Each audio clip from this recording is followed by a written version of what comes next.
প্রথমেই জানাই সবাইকে শুভ সরস্বতী পুজো। আমরা সকাল সকাল তৈরি হয়ে গেছি। আমাদের বাড়িতে সরস্বতী পুজো হয় প্রতি বছরই, এবছরও হচ্ছে। তো চলুন দেখা যাক সরস্বতী পুজোর কদ্দূর আয়োজন হলো। এখানে পুজোর আয়োজন কমপ্লিট, আমার পুষ্পাঞ্জলি দেওয়াও হয়ে গেছে, আর বোন বসে গেছে এবার পুষ্পাঞ্জলি দিতে।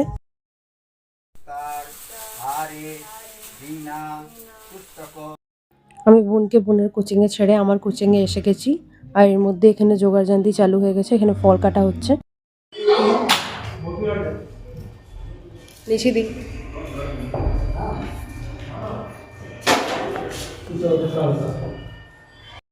এখানে জোগাড়জান্তি করতে করতে মা সরস্বতীর মূর্তিও চলে এসেছে। এখানে মা সরস্বতীর মুখটা খুলে দেওয়া হয়েছে। পুজোর জোগাড়জান্তিও কমপ্লিট হয়ে গেছে, এবার পুজো শুরু হবে।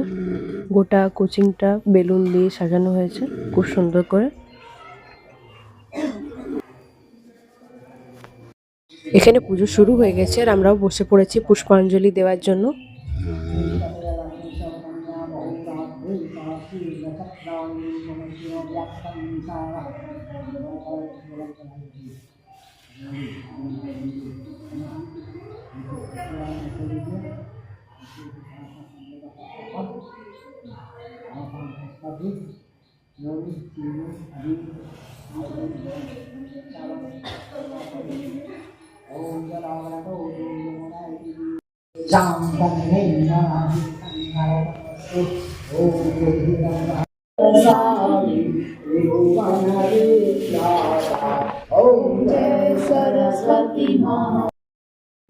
আমাদের দুজনারই কোচিংয়ের পুজো হয়ে গেছে, আর এবার আমরা বাড়ি যাচ্ছি।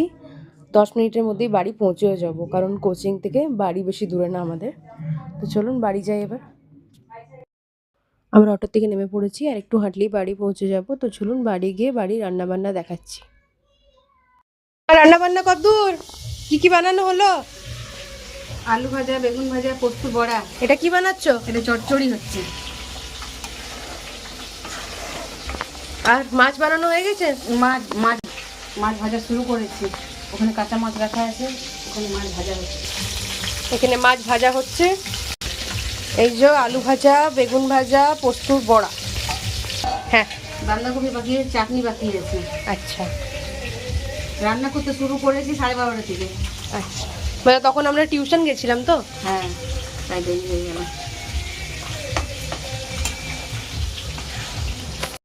সব রান্না হয়ে গেল?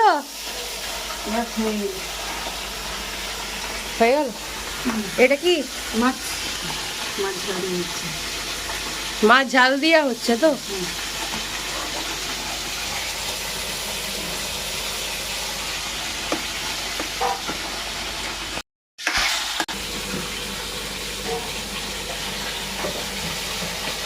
আর এদিকে বাঁধাকপি বসিয়েছো? মা, তোমার সব রান্না কমপ্লিট? হ্যাঁ, হয়ে গেছে। কি কি বানালে বলো?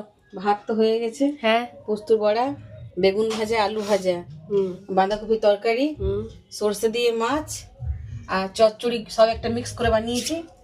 আর টমেটোর চাটনি, কুল দিয়ে, আমদা দিয়ে, আর এখানে মাছ ভাজা আছে। আচ্ছা, আজকের মতন এই পর্যন্তই। আবার আসবো একটা নিউ ব্লগ নিয়ে। এখনকার মতন টাটা, বাই। বাই করে দাও। রাত্রে মটর চিমের কচুরি আছে কিন্তু। আচ্ছা, রাত্রে ব্লগটা রাত্রে দেখাবো, এখন তো বাই করে দাও। বাই।